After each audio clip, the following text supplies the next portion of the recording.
Tidak bisa dipungkiri, Partai Demokrat adalah partai besar di negeri ini.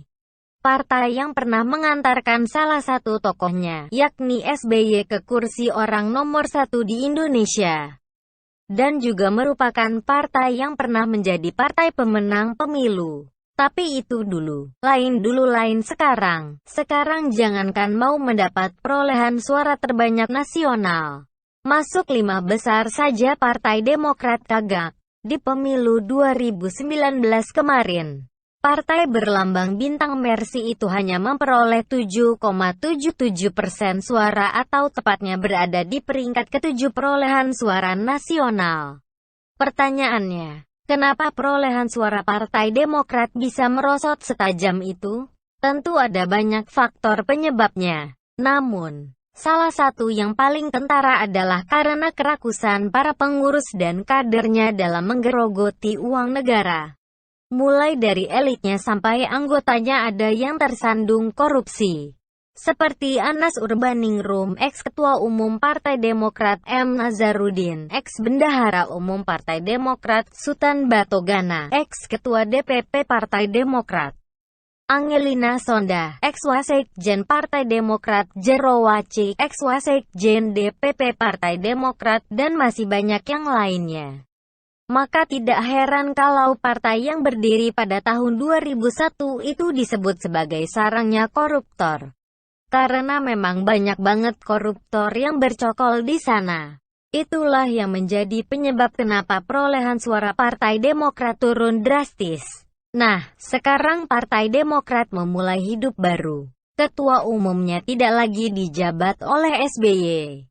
Tapi yang naik tahta adalah putra sulungnya AHY. Sudah kayak kerajaan saja, dari bapak ke anak, begitupun dengan pengurusnya, banyak banget yang diganti. Beberapa pengurus lama yang tercampakkan.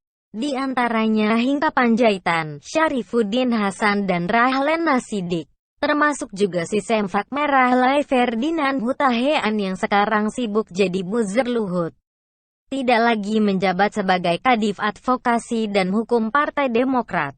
Tentu, meskipun tidak lagi begitu dilirik oleh masyarakat seperti dahulu kala, Partai Demokrat punya ambisi yang besar, yakni mencalonkan AHY sebagai presiden di Pilpres 2024 mendatang, menggantikan Presiden Jokowi. Selain itu, AHY juga berkepentingan menjaga perolehan suara partai yang dipimpinnya itu, agar tidak bernasib sama seperti PBB, Partai Berkarya, dan yang tidak lolos ke Senayan.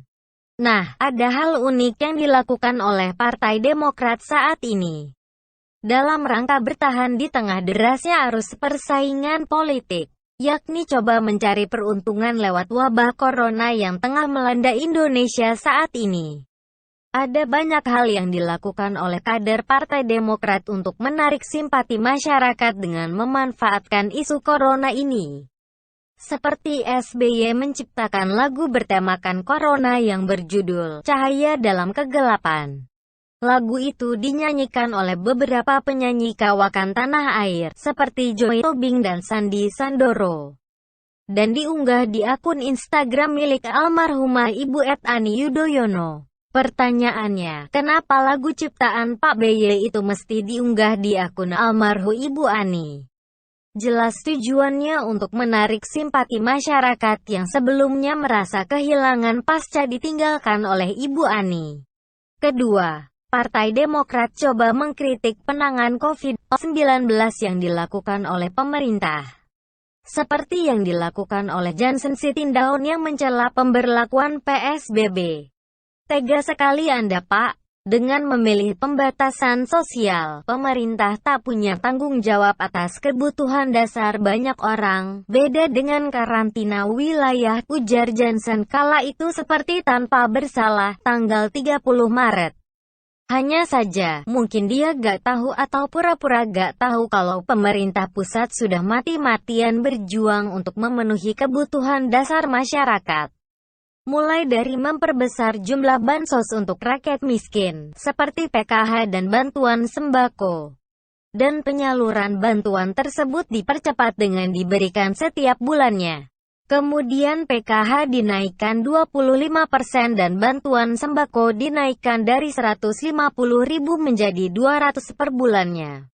Selanjutnya, bagi warga miskin yang tidak dapat bansos PKH maupun bantuan sembako, bisa dapat BLT yang dianggarkan dari dana desa. Belum lagi bansos dari Pemda dan Pemprov. Sudah banyak banget, jadi tidak ada cerita kalau pemerintah tidak punya tanggung jawab atas kebutuhan dasar masyarakat. Selain itu, ada juga anggota DPR RI fraksi Demokrat, Irwan Veko, yang mengatakan pemerintah kelabakan dalam menangani wabah corona ini. Pemerintah Jokowi melalui tim gugus tugasnya benar-benar gelapan dalam penanganan COVID-19 di Indonesia. Pasien yang positif terus bertambah, persentase yang meninggal pun termasuk yang tinggi di dunia, ucap Irwan, tanggal 29 Maret. Pertanyaannya, pemerintah mana di dunia ini yang tidak kelabakan menghadapi wabah corona? Vietnam? Saya gak terlalu yakin wabah corona begitu cepatnya hilang di sana. Tapi bisa saja karena pemerintahnya pandai menyimpan rahasia, sehingga yang ada seolah-olah tidak ada.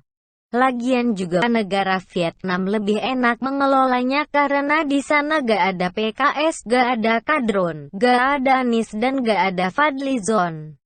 Jadi, yang namanya virus baru tiba-tiba menyerang negara kepulauan dengan jumlah penduduk terbesar keempat di dunia, ditambah dengan teknologi transportasi yang begitu majunya, yang memungkinkan perpindahan masyarakat dari satu daerah ke daerah lainnya begitu cepat. Siapa coba yang bisa langsung menyetop penyebaran virus awal Wuhan, Cina itu? Malaikat pun belum tentu sanggup, karena ada proses yang mesti dijalani. Dan itu terkadang harus melalui tahapan trial and error. Jadi, kritik Partai Demokrat terhadap pemerintah dalam menangani wabah corona itu terbantahkan semua.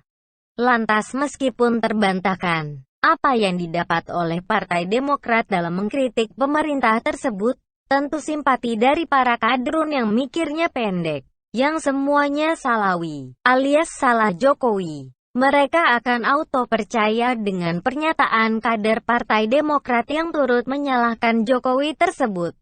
Sehingga ada harapan di pemilu mendatang, para kelompok ini, yang junjungannya lagi mengisolasi diri di Arab Saudi, bisa menjadi pendukung Partai Demokrat. Jadi intinya, serang Jokowi untuk dapatkan suara kadrun. Itu saja.